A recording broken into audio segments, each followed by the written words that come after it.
The bar on Grand River in Detroit.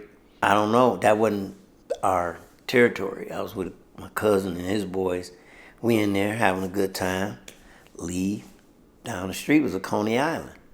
Go to the Coney Island, and I'm getting in the cab, ready to go. This guy comes up to the cab and just get the dumping. I'm like, cab driver, he taking off like slow, like. You in the cab already? I'm in the cab. Glass is shattered. And I'm like, the cab driver, man, I'm telling you, bro, he wanted me to get out the cab. I'm like, oh my God. If you don't drive this motherfucking cab, bro. YouTube, welcome back to the channel, Game2LiveBy. It's your boy Mod, back with another video. Got a very, very special guest to my left right now. This is family and a man of many different hats. Got a ton of game to give, a ton of gems to share, a ton of stories to share that I feel like a lot of you young cats can benefit from. I'm here with the one and only Sam, 3FacePoet, Hotep, Sleepy, so many different names. We're gonna get into them. But how you doing, man? Welcome to the channel. Hey, man, what's up, bro? What's up, man? Good? Yeah. Wanted to have a conversation with you, man. Like we've discussed plenty of times in the past. You just got an abundance of knowledge and stories and gems to share. And I wanted to bring you on, and how you share it to the people, man. I feel like a lot of this stuff need to be put out here into the world, man, so people can benefit from it. Definitely. Basically, I guess you can start off with just, giving you a little bit of your background, where you from, grew up, and, a little bit about yourself. Well, West Side, Detroit, Puritan area. For years, as a teenager, they was calling me Sleepy. And that's one of the names that make up the 3FacePoet. And the other two names is Sam and Shimsu Hetep. And it's Hetep for short. It's an Egyptian name. Mm-hmm. And that's one of my favorite studies, Egyptian history. The amazing work that was left in Kemet, or what you call Egypt. And that name fits me because it means follower of peace.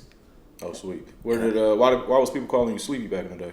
Just because my eyes, I would look sleepy to them, and they was nicknamed me Sleepy. You didn't think you looked sleepy? Not really. But you know how it is. Yeah. So you said you grew up on Puritan. For those who are not from Detroit, how would you explain Puritan in the city? Like, what would you compare it to? I can't compare it to nothing outside of Detroit, besides another neighborhood with poverty, drugs, not gangs where we had Crips and Bloods, but street neighborhoods against neighborhoods. You grew up in there. What year? Like time span was it? 81. Moved over there in 81. Okay. Been that way all the way up until I was like 50-something years old, 52. Okay. Yeah. So from 81 to now, like, what would you say some of the differences is on Puritan, from then till now? Now it's no drugs really in that community.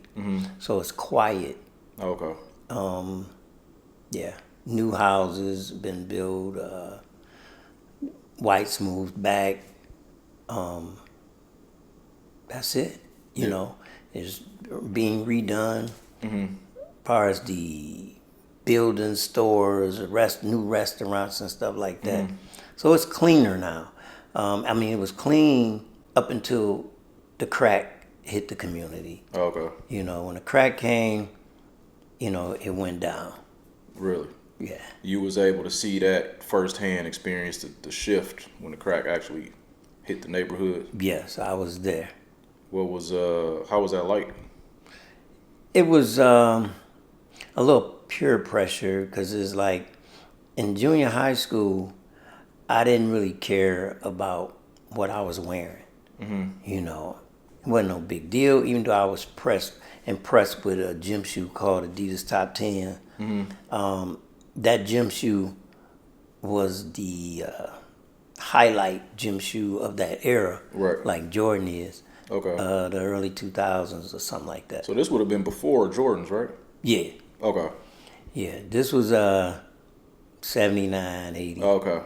And when I seen that shoe, it was just amazing. I'm like, wow. Yeah. You know, that I was 10 years old. Mom wasn't buying them shoes. Them shoes was $100. They was $100 back then? Yeah. So them joints was super expensive. Yeah. So only people that was getting these shoes in the hood was what, drug dealers? Exactly. Oh, okay. Or some wealthy parents, which was a few, but many didn't have those pant leather. The first ones I ever seen was pant leather, Nah. red, white stripes, red bottom. I was just You like, sound like you damn. reliving reliving that moment right now. Yeah, man, it was no pressure. I just wanted a pair. Yeah. But after that, I didn't really sweat it until high school. Okay. I couldn't really start making my own money until like 8th grade, ninth grade.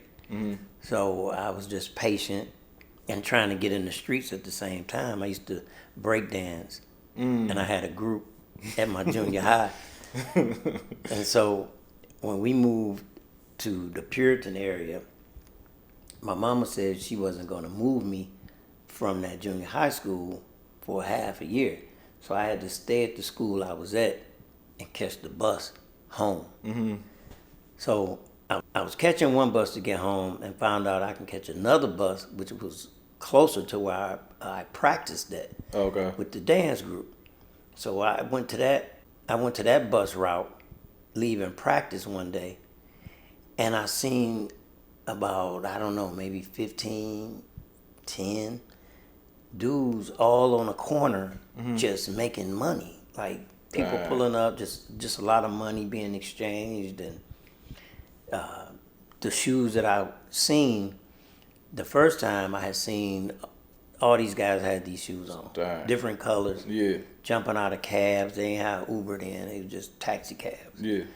So I'm just like, I want a part of this. You know what I'm saying? In my mind. You Yeah. know? And then this guy was like, I told him what I want to do. He's like, man, stay in school. You don't want to do that, man. How old do you think these guys was? They probably is about 15, 17, 18. So they high school and you late middle school? You like 8th grade? Yeah, 7th, 8th grade, 8th grade, somewhere up in there. And yeah. So they like, nah, stay in school, man. You don't want to do this. Yeah, that's what the one dude told me, who was the brother of the guy who I was practicing with. Oh, okay. They lived right up the street. It was Dexter and Richton, actually. They stayed on Richton. And at the corner where I catch the bus was Dexter and Richton. Okay. And I didn't inquire, say nothing to them guys. I left it alone. So after that, you was like, all right, I'm straight. I'm straight.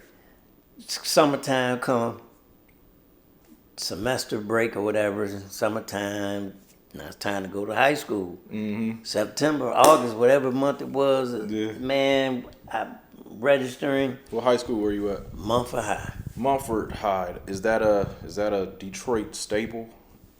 Would you consider Mumford High School a Detroit staple? Yeah, to me. For your era, yeah, for your time, for your era. Yeah, for sure. Okay. Is it anybody, I guess, like noteworthy that people might know, either locally or nationally, like that came out of Mumford?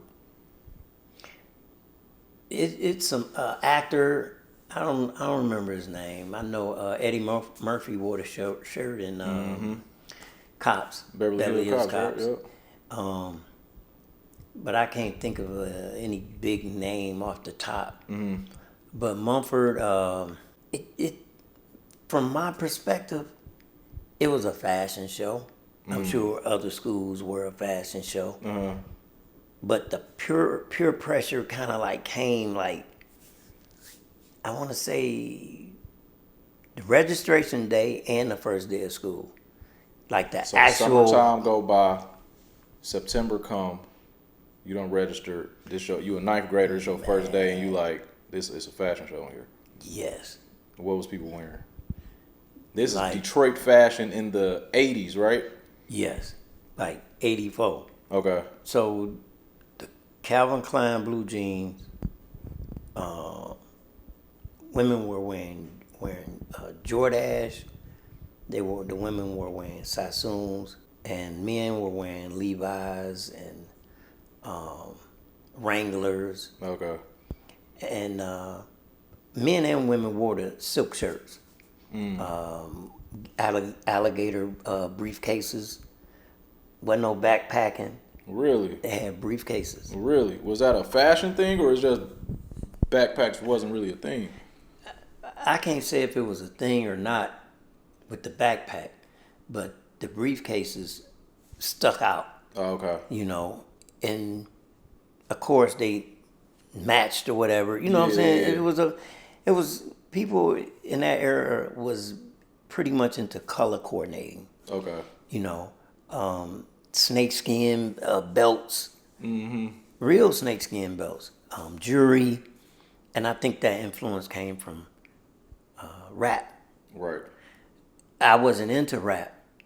I knew about the Sugar Hill Gang. That was about it, but I wasn't really into who was out then. Might have been Run DMC. Okay. Did But Run DMC make the top tens like popular? they didn't really make the top 10 popular. They made the shell toe Adidas Oh, okay. popular. Okay. So the shell toes and the top tens are two different Adidas. Two different ones, and Stan Smiths. Okay. And in Europe, Stan Smith sell more than the shoe we like here, which is the top 10. Oh, okay. But that shoe, many people have gotten killed and robbed for those shoes. Back in the 80s, you saying? Yeah. Like at the bus stop. Dang. Have you ever seen anybody get robbed for their shoes? I didn't see it with my own eyes, but I knew a few people who came home in their socks. Dang. Them joints was going crazy then. Yeah. And them wasn't just the pound leather. Of course, the coats were a target as well. You had the sheepskin coats, which they got shearlings now, but Right. they were sheepskins, nanny goats, Max Julians. People was getting robbed for those too. Definitely. At what? So ninth grade, you seeing all this stuff. Your eyes is probably like super big, like because I know my first day of high school, it felt like a whole new world. You know what I'm saying? And I wasn't going to Mumford, but so you seeing all of this, did it make you want to like, all right, I got to get into the fashion now? Yeah, it made me not want to go back to school with the gear I had. Really? So what was you wearing? What was you wearing first week of school? Plain shit. Plain Stan Smith Adidas, no stripe. Just you look at Stan Smith Adidas. Yeah. We're not rocking those. So wait. If you had some Adidas on though, like that ain't cutting it. Hell no. What? You need some feelers, some Elises, Bally's. Oh, okay. All that was like top level Yeah. quality. What would you say for a young cat that's watching? What would you say like right now would be the equivalent of those Adidas you had? Like Jordans. so you had basically the equivalent of Jordans. After when I was able to make the money myself. No, I'm saying your first week of school, you said you was wearing some plain Adidas. Yeah. What would that be like today? Some plain, like what would you compare that to today? Um. Cause like, would you get made fun of for wearing some plain Adidas back then? No, but you wouldn't get made fun of, but you know in your mind it's all about the individual, Right. where he's at, how he was raised, what his environment was. Right. If I wouldn't have went to Mumford and I would have went to probably a school in the suburbs, it wouldn't have probably never affected me like that. Exactly. I probably could have had some regular Nikes on. Exactly. You know what I mean? Right. But that wasn't the case. Yeah, you just felt too much pressure. Like, man, I gotta. Listen. What about the other ninth women, graders? What about the other ninth graders that like the other ninth grade men that was at that school? Like, was they fly or was they all the ninth graders kind of like same level? I put it to you like this. The guys that I would go to school with sometimes were dressed to impress. Okay. Troop, Lacottes, stuff like that. Yeah. The high fashion statement back then, the guys sometimes that I went to school with wore that gear. Okay. I don't know how else to explain it, bro, because it was tough. And the women, I noticed too, they dressed on another level. It wasn't just guys; it was the women who guys was trying to impress. Exactly. And they had their hair done. Junior high wasn't like that. Yeah, it's a whole new world. Man, they had their hair done. I mean, silk shirts smelling good. Yeah. Jewelry on. Or none on. They was fine, man. Who you think dressing better now? I know you're not tapped in like that to the younger crowd, but like if you could compare, do you think the generation nowadays, the high school kids and college kids nowadays, are dressing flyer or know how to put it on better than y'all was doing back in the 80's? Or would y'all say no? Because it's like this generation is I don't give a damn. Yeah. And it worked for them. Yeah. You know what I'm saying? I'm guessing. But nah, man, we was the beginning of some of us coming out of poverty to having something everybody else couldn't afford. Right. Like back then, it was only a few people. If you went, like, it was only one guy I remember in the whole elementary had a pair of regular top 10 Adidas. Damn. It wasn't, nobody else in the classroom had them. Damn. He was about maybe 3 or 4 kids was bringing McDonald's to lunch. Oh wow. Like he was bringing McDonald's. His mom was bringing him McDonald's to lunch. So he was doing well. Yeah. So how do you think that affected you now, like when it comes to your representation and you stepping out the house, your appearance? Like, how do you think that experience from high school kind of molded the way you think when it comes to stepping out the house and thinking about how you presenting yourself? Be clean, be presentable, and I don't want a person to think you have to be materialistic to be respected or to be accepted, but you want to be presentable. Right. No matter what you got on, because it's your aura and your energy at the end of the day. Right. But some people in America, definitely in Detroit, they're gonna judge you from head to toe. Mm-hmm. That's a fact. And back then, people had babies off color of eyes. They had babies on what kind of car he drove, where they, what his, how can I say, what was he providing was the motive. Right. I know a bunch of guys who had babies off what they seen on the outside. Yeah. But when it's all said and done, none of those people are together today. Exactly. You know what I'm saying? So you don't want to get caught up in that. Would you say, though, that the guys who had a cleaner appearance, they was fresher with the gear and all of that stuff, did they get more love from the chicks than... Hell yeah. If you wasn't on the football team, basketball team, at Mumford. Right. Driving a whip. Yeah. Not just any whip. You really wasn't getting a lot of action. Because I asked that just like, buffed, or you had to have a little chip on your shoulder. Yeah.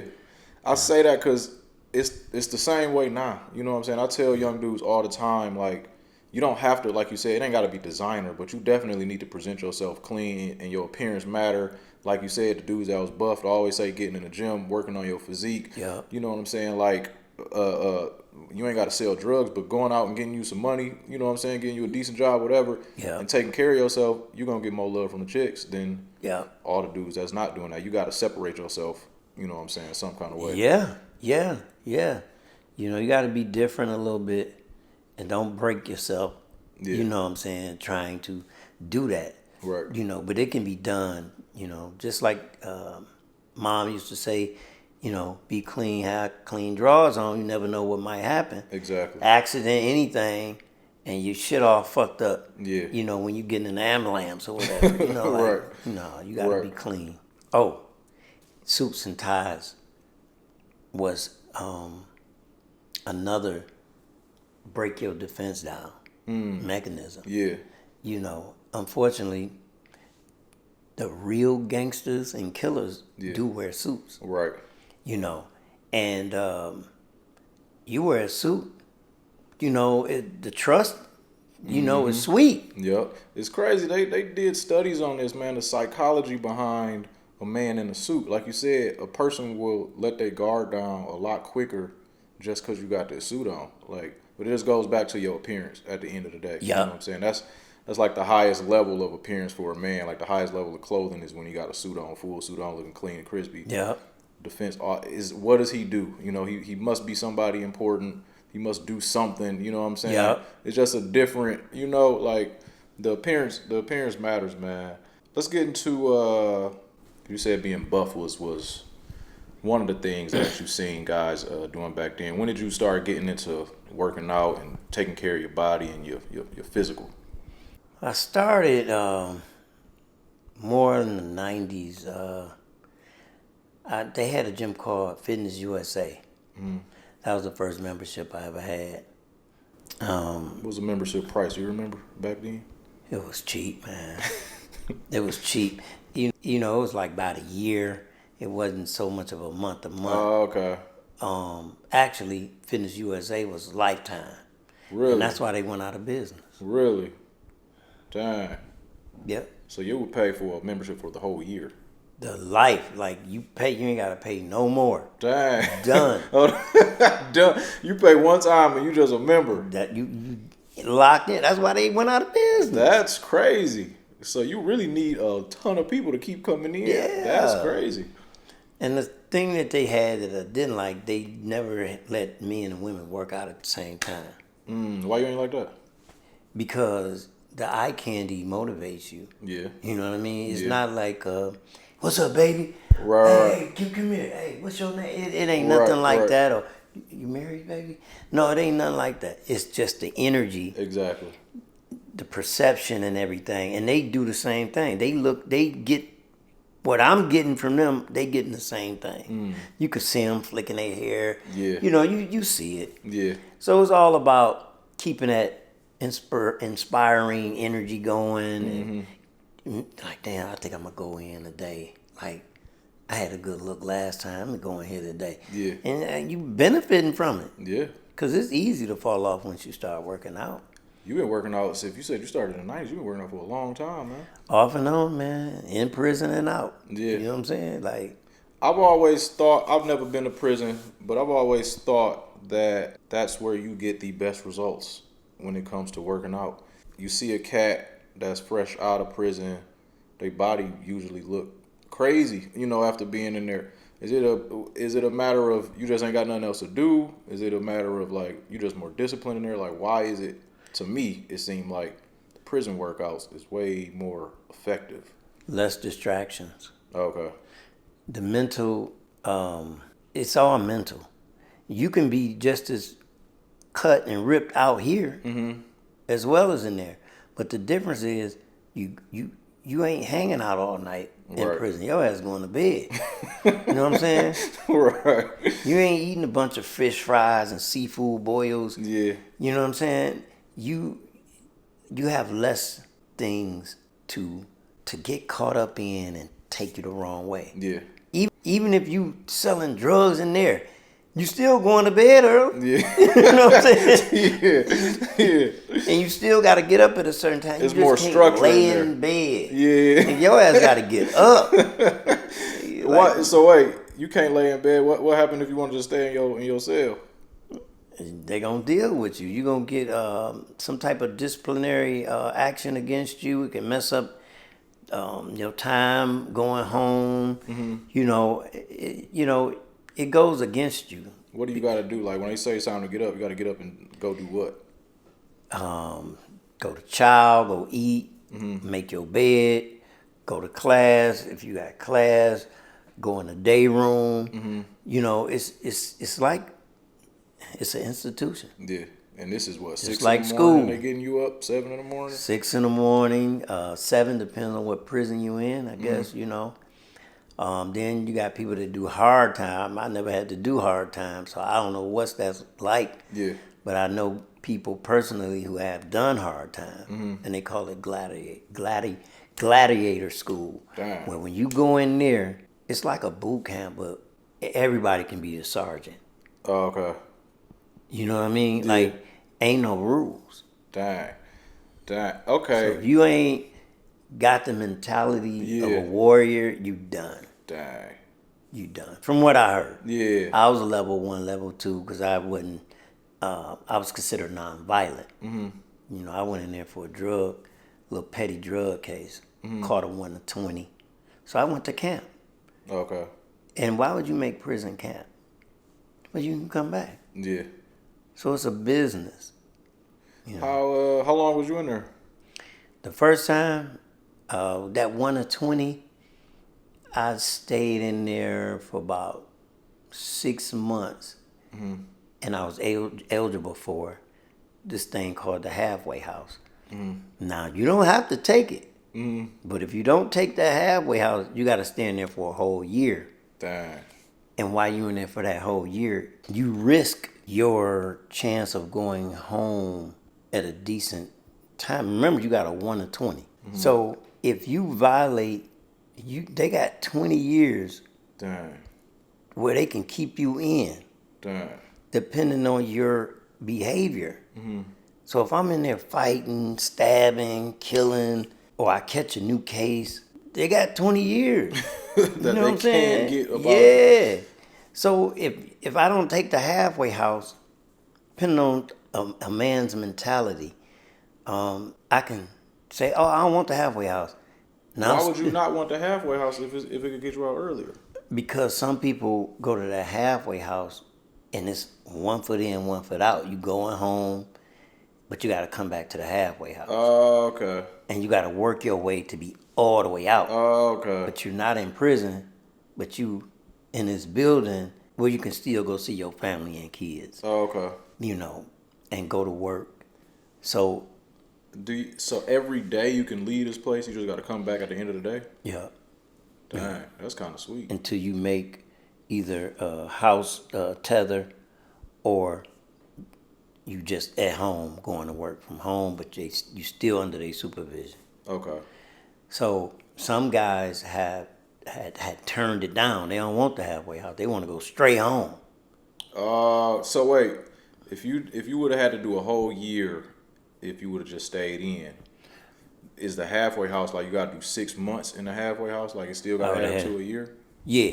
Oh, okay. Yeah. I supposed to have done my other 6 months at the halfway house, but I violated it. Dang. I violated it, caught a new case, went back on that violation, and did 2 years. So the first time you went, you said it was for a petty drug charge. Yeah. You go to the halfway house after 6 months. How long after you was in the halfway house before you violated? I don't remember. It was like was you almost done? I was almost done. Dang. Yeah. Even went to a Scarface concert. Didn't even supposed to go. Went there. Well, you're not supposed because of the curfew. Like you supposed to have been back at the halfway house. I was supposed to have been. Did I have a tether? I had the tether at that point. Okay. You know, and you got to be back at a certain time. Right. They ain't gonna just the first time. Well, depending on your tether agent, you know what I'm saying? You violate, they can send you back to the halfway house and take the tether from you. Oh, okay. They don't have to send you straight to prison. Oh, okay. But if you catch a new case, you going straight to prison. Dang. Like you going right back. What did you do to violate? Man, uttering and publishing case. Uttering and publishing was like a check bank situation. And going, once you're arrested, you know, they patting you down. Yeah. Like, oh, you got a tether. Yeah. Oh, man, you going back, bro. You know what I'm saying? Damn. That's how you done. Dang. So, you know, you go to the precinct and all that, they process you, then you go to the county jail. Got a hold of my tether agent or whatever. She's like, well, Mr. Walker, I can tell you right now, you gonna do about, what she said, I think she said about 2 years. And it was that, it wasn't precise because the sad part about it is when you violate and you go in that county jail, that time do not count. The time that you already did? No, that. Oh, you said the time you did in the county. The time that you waiting to go back and forth to Right, court and all right. that for this new case, that don't count. Dang. That's dead time. So you was in the county for how long? Like 9 months. Dang. And none of the 9 months count? No, Oh my God. none of it. Oh, that's crazy. Because you got to remember, I'm going back to court. You know, you got a preliminary hearing, a hearing, and you got these, you know, so it's like four different court dates. And you're not top priority. Right. So you go when you scheduled to go. They Right. let you know you got a court date. So it's stretched out, I think maybe, like I said, 9 months. So you had to do 9 months in there before you even started your 2 years? So you really did about 3 years for real. And once I got sentenced, they don't just come, oh, you got sentenced, okay, we're going to take you to prison before you can start your time. Nah. What you mean? You got to wait. When they got time to come get you, Oh my they God. come get you. So how long can that process be? Not before they come get you. Who knows? Mine was long. Like I ended up being in there 9 months because they didn't come right away after I got sentenced, and I got sentenced to county jail time. Yeah. Because it was a petty case, uttering Yeah. and publishing. It was under $2,000 or something like that. And they gave you 2 years, but that's just because you already have previous. Because of that violation. Right. See what I'm saying? The case was, if I wouldn't have had no record, wouldn't have had that test, I'd have got probation. Yeah.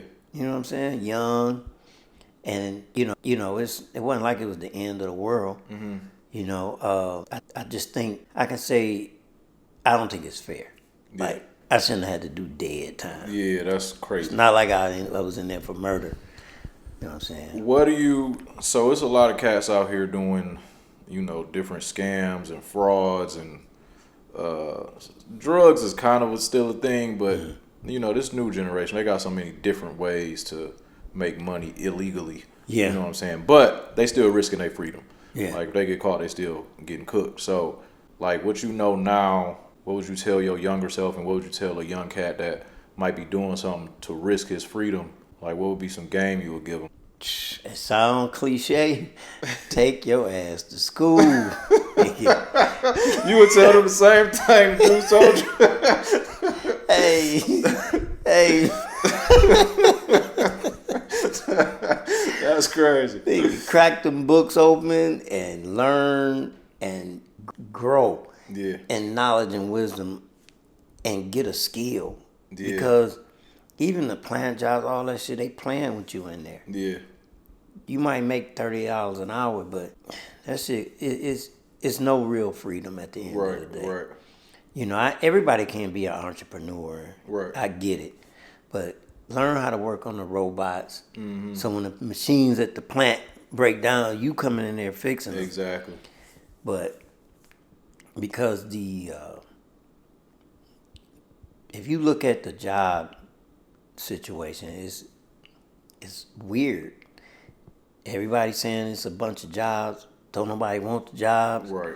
So I'm like, where is it? I don't get it. Yeah. So something is going on and something is coming. That I know for sure. Yeah.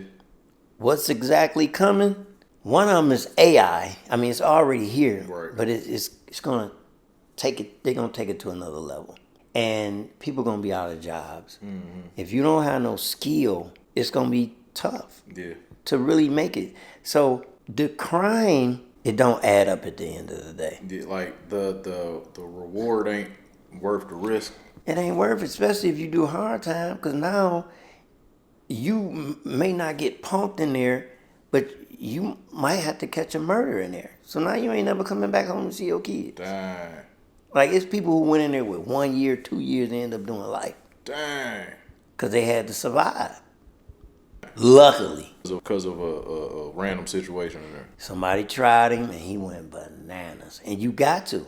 Damn. Because if you don't go bananas, whether the correctional officers catch you or not, you going to be a target. Right. So you got to go in there and you got to make it look bad. So ain't nobody else going to try you. Right. And then you still end up getting caught up in that type of lifestyle. Yeah. You know, especially if you got a warrior nature. Some people don't have a warrior nature. Some people got a bully nature. They constantly it's like a rush to them now. Right. They gone.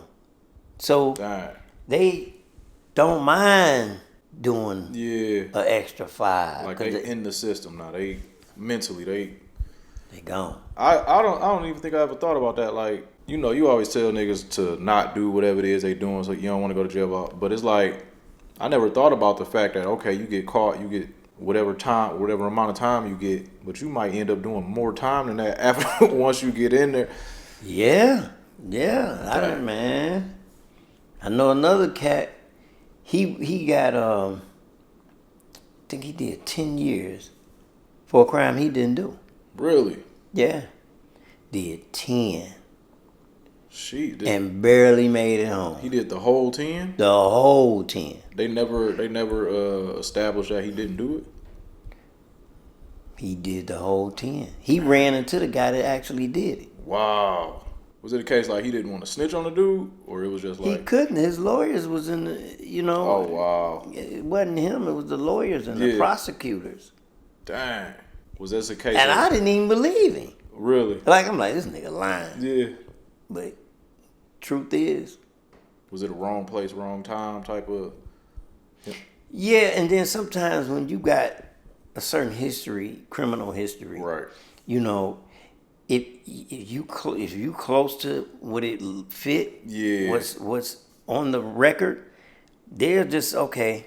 Let's use him. You know what I mean? Like what actually happened don't even really matter for real. We got somebody that fit enough. Yeah, he didn't. He fits this scenario. Yeah, and they railroad you. Dang. So long story short, keep your record clean, man. Like, what benefits do you have from having a clean record, or what's some of the obstacles you've seen from not having a clean record? Not being qualified to be in a certain compartment that you might want. You said an apartment? Apartment. Okay. They do check background. Of course, jobs. Those two alone. Yeah. You know, that record being clean is a beautiful thing. Yeah. Because, with the record... non-violent or violent, you know, they desperate now because a lot of people don't want to work. So they are a little lenient, but having that dirty record will stagnate you. Okay. You know, it can, for sure. Yeah. Keep your record clean, man. Whatever, like you said, whatever it is you're doing, whatever the risk is, it ain't really worth it if you get jammed up, if you get locked up. It's just it's too many different other variables that could mess your life up after you get caught. Yeah. And ignorance is no excuse to the law. And sometimes, like, I wasn't big on education coming up. But, you know, at some point in life, whether you take a class, you have to purchase books and read. I don't care if it's 4 pages a day. Read. The more you read, the stronger your comprehension, and you make better choices off your reading skills. They do build prisons of 3rd grade reading scores. Just the other day, man, we was having a conversation that sparked this idea of, like, I want you to pull up and talk about this, man. You said back in the day, it's so many different questions I got on this, but you said back in the day, you went to a NWA concert, and at that concert, it was pandemonium. Different parts of Detroit was all in this concert and all these different things. First off, before we get to the concert, like, what was some of rap artist that you got into once you finally got into rap? You said you wasn't into it when you first got to high school, got to Mumford. Once you finally got into listening, junior high. Once you finally got into listening to rap, who was some of the first artists that you was kind of like introduced to? Run DMC, Slick Rick, Dougie Fresh, Houdini, LL Cool J, Big Daddy Kane, KRS One, EPMD, Keith Murray, DJ Quick, somebody else, Eric B. and Rakim, and a few more, but I can't think some of the legends. Sound like So Fat Boys. When these people started touring and all of that stuff, you would hit their concerts. How many of these people did you get to see live? It was the one concert, which was my first concert, the NWA concert, was Slick Rick, Slick Rick, De La Soul. First time they kind of merged gangster and non-gangster rappers on the same stage, which was a good idea. But I think, who else was it? Oh, EPMD was with him. LL Cool J was on that stage that night. Damn. And the thing about that night was they were fighting at that concert early on.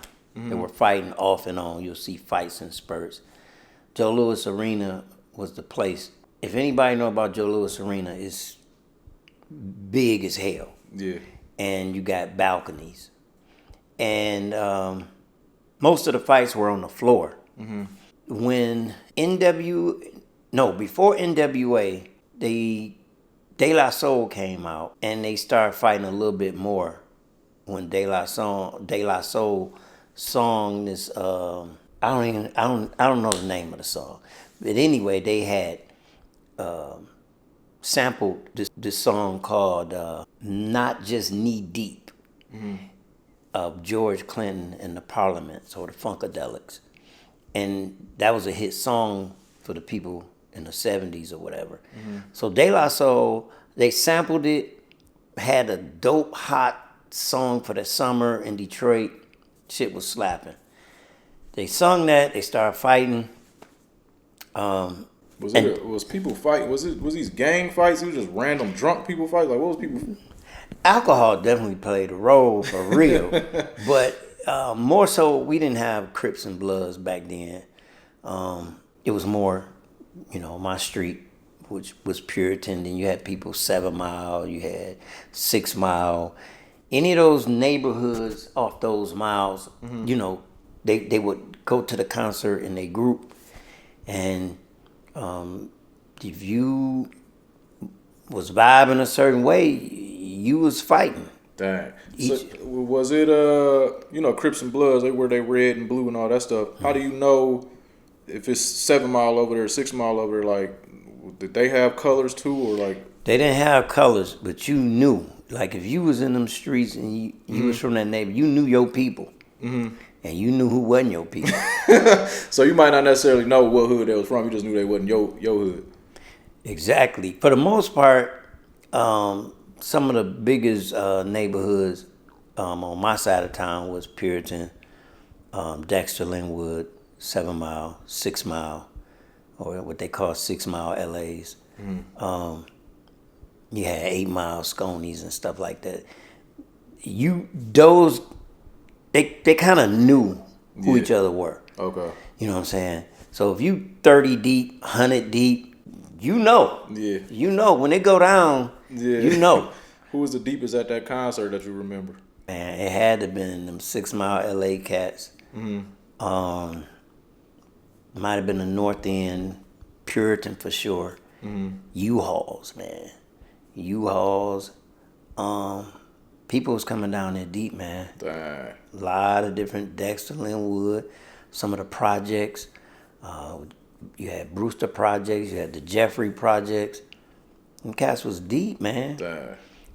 So if it was on site, you was there with your girl, and you was in the way, they was getting smashed. Chicks was down there deep, you know what I'm saying? Fighting like niggas, getting whooped like niggas. Yeah. For sure. So by the time NWA came out, it had already been, you know, a bunch of fights or whatever. NWA's, when they sung "Fuck the Police," that was the worst part of the concert. Really, this was in the NWA movie. They talked about this specific Detroit show. Yeah. What happened when they came out? Well, when they came out, everything was more intense because it was like the end. Oh, Because okay. once the police got involved, the police it was a attack against the police by them saying "fuck the police." Oh, okay. So they responded like, "Oh, fuck us, well, fuck y'all." Damn. So they either shot in the air or threw a. They was shooting in the air in Joe Louis? No, I said they might have. I'm gonna say they might have shot in the air or somebody went through a M80. Oh, okay. It was a big ass bang in that motherfucker. For real? It was a big bang in there, bro. Dang. And that's what, for one, they were told not to sing the song. Okay. They violated right there. So they already aggressive. Yeah. When that big bang went off, of course, people gonna start Scattering. scattering. Yeah. And that's what started all the fights. Dang. On the floor, then up in the balconies, people getting through over the balcony. Dog. Like, it was Oh my crazy. You getting put out, outside, can't get back in. Yeah. Now you out there with your enemy. Yeah. You know what I'm saying? And it was survival. Did you and your peoples get into it with anybody while y'all was down there, or y'all was smooth? No, pretty much. I don't think it was too many people that out of 100 deep, man. Somebody getting it. Yeah. You know what I mean? Yeah. And a lot of the fighting was with the police. Dang. Cause they had to get that under control, man. Right. It was bad. Dang. Did you know it was gonna be like that before you went? No, Oh, okay. no, I didn't think it was gonna be that rough, And you get separated from your crew. You know what I'm saying? Yeah. People got their jury snatched. Dang. You know what I'm saying? Alcohol, man. That's when you had, the malt liquor back then. Dang. I mean, it's still in stores now, but People ain't really drinking that. people dudes ain't drinking that shit for the Right. most part, man. Right. That's wild. Okay, so you can say at that concert, it was crazy, pandemonium fights, all that stuff, but you and your people was pretty much good. This sounds like, or it made me think about like being in a situation like this. When you in it, you probably thinking like, I got to make sure I get up out of this. I got to make sure I make it back home, But like, has there been any other crazy moments where you felt like, I got to make it out, or any crazy things that you actually made it up out of and made it back home? Like, man, that was wild that I survived that. Well, it was a club called Legends. Legends was a hot spot for Detroit at one particular time. It was big and everything. I think it was like not Easter, Thanksgiving weekend or something like that. Went in there, people dressed up, fights still breaking out. Dang. You know what I'm saying? It's not like there was a lot of fighting going on back then, man. Yeah, it was crazy. I was in there, made it out. You know what I'm saying? Yeah. The Bobolo boat, it was different. It was fights a lot on that boat. Not a lot, but it was known for fights to be happening on the Bobolo boat. The Outcast, I got lucky. I wasn't in no situation, but a lot of people died at the Outcast. That was an after hour. Hell yeah. Outcast, Andre 3000 and Big Boy Outcast? No, Outcast, an after hour joint. Oh, that was the name of the place? Yeah. Oh, okay. I'm talking about a lot of bodies were left there. Really? Fuck yeah. In one night or just period while they was... It just through their whole time of being open. This was after hours? It was after hour. It was you violated or did something in there and they handled you.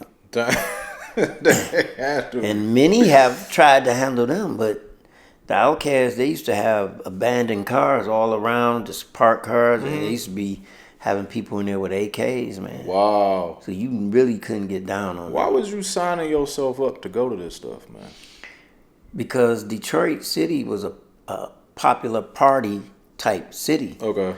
So you go there when the other clubs closed or you wasn't old enough to get in, you go to the Outcasts. Oh, wow. Because the DJ live, it's music, girls, it's party. You in there hanging out. Yeah.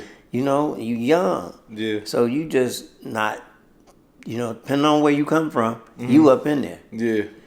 You know, Outcasts, went another after hour called Reedy's After Hour on 28th and Moore.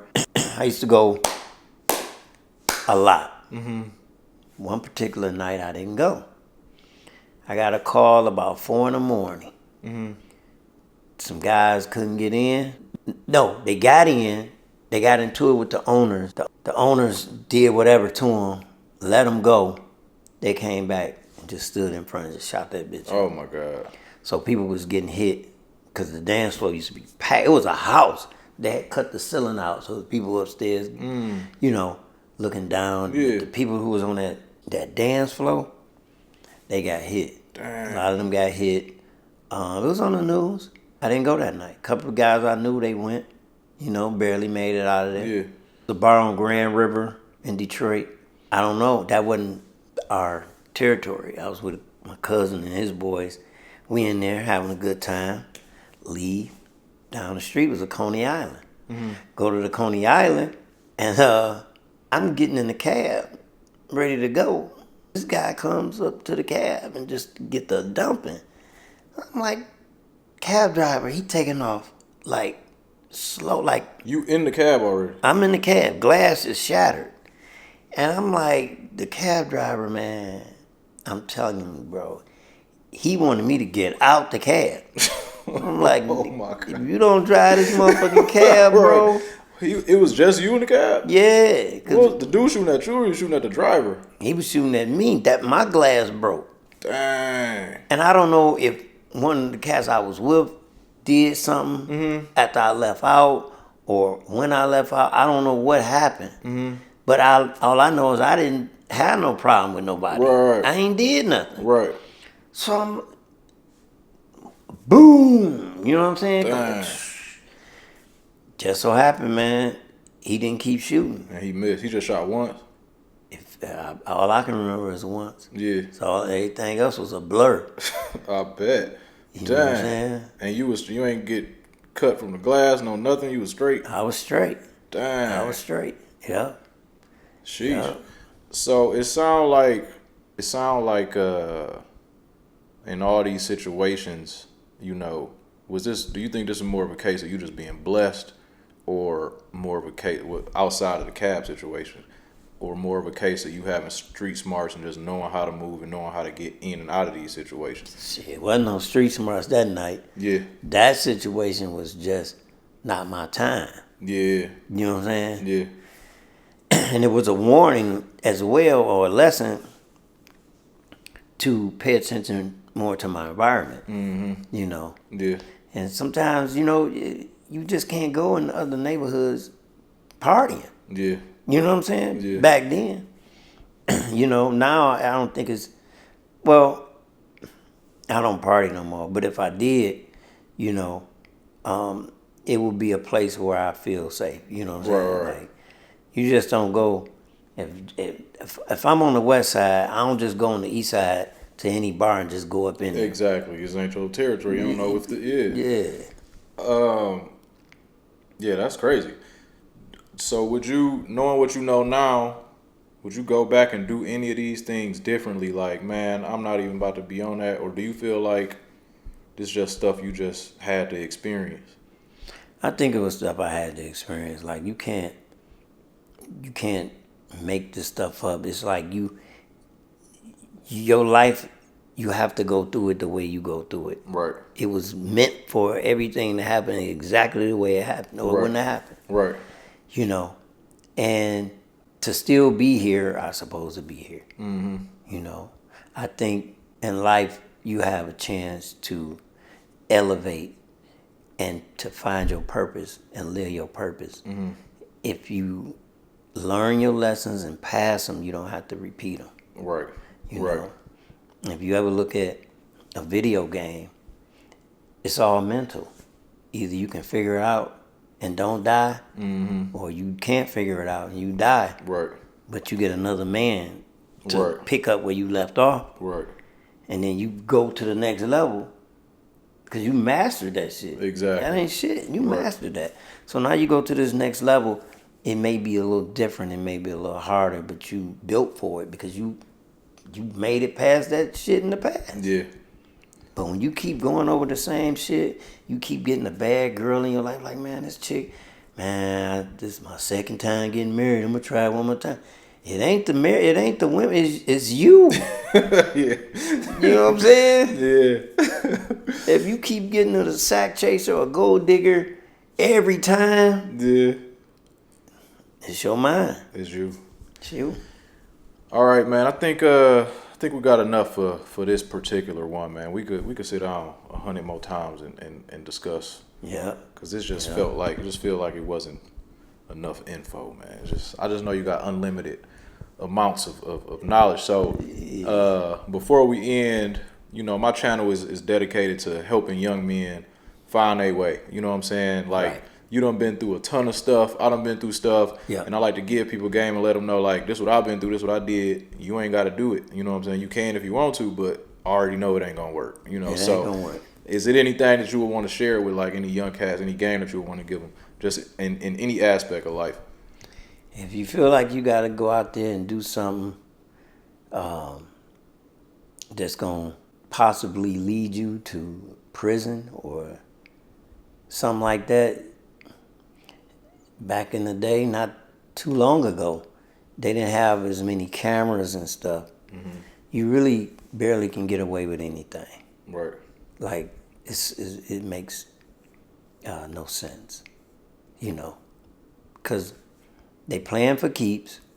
The system is not as strong as it was as far as the whole economy and all that. But one thing is guaranteed is going to work and getting a check every week. Yeah. It's coming. Yeah.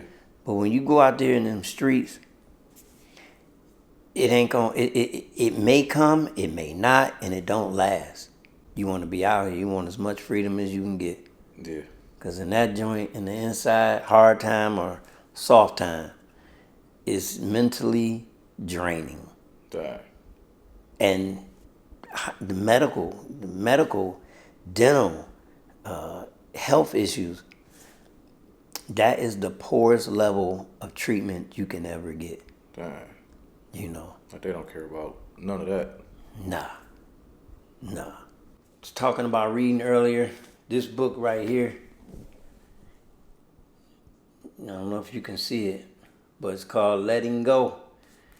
And David R. Hawkins is the author of this book. So with closing, the key is to go in.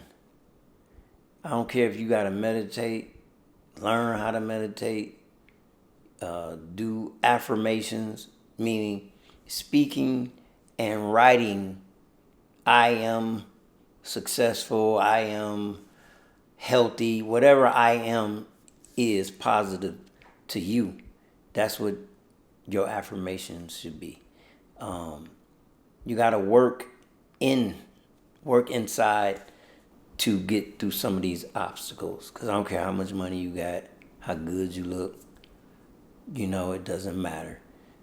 You're going to go through some stuff because that's what the skin come with. It come with these little crazy obstacles. And sometimes people are there to help you through them, and sometimes they're not. And never play victim. Never cry victim. What happened is meant to happen. Because it wouldn't have happened if it wasn't meant to happen. Go through it. Dig in. Because somebody on the outside, they not you. They're not you. And they might even, like I said, give you a little boost. But you gotta have that inner strength to just kind of calm down and figure out a solution. Yeah. You know, and sometimes, unfortunately, we gotta go backwards before we can go forward. You might have to stay with somebody. You might have to go get housing through some type of program, and you don't want to live like that. But guess what? You still alive, and you know it ain't forever if you got all your stuff working. Word. You know what I'm saying? So it's zero excuses for anybody. You know, zero excuses. Once you start making all them excuses, man, it's a run in the stocking. Pity party. You want people to listen, hate them pity party. Don't get caught up into that. Buckle down, rise and shine for a lifetime. You can find me on Instagram under Samuel Walker. I'm a poet. On Instagram under 3FacePoet. And that's it, you know. Look me up. I got some poetry events coming up. And that's it. Another day, another life. Get back with y'all soon, man. Appreciate you for pulling up on me, sharing some game with the people. We got to do this again sometime soon, man. For sure. For sure. Subscribe to the channel. Share this video, man, with anybody you think can use any of this information. Send it out. Share it to them. Hit the like. Make sure you follow him. I'm going to put your socials on the screen and all that. Make sure y'all follow him, tag him, hit him up in the DMs, all of that stuff. And I'm going to get back with y'all soon, man. Peace.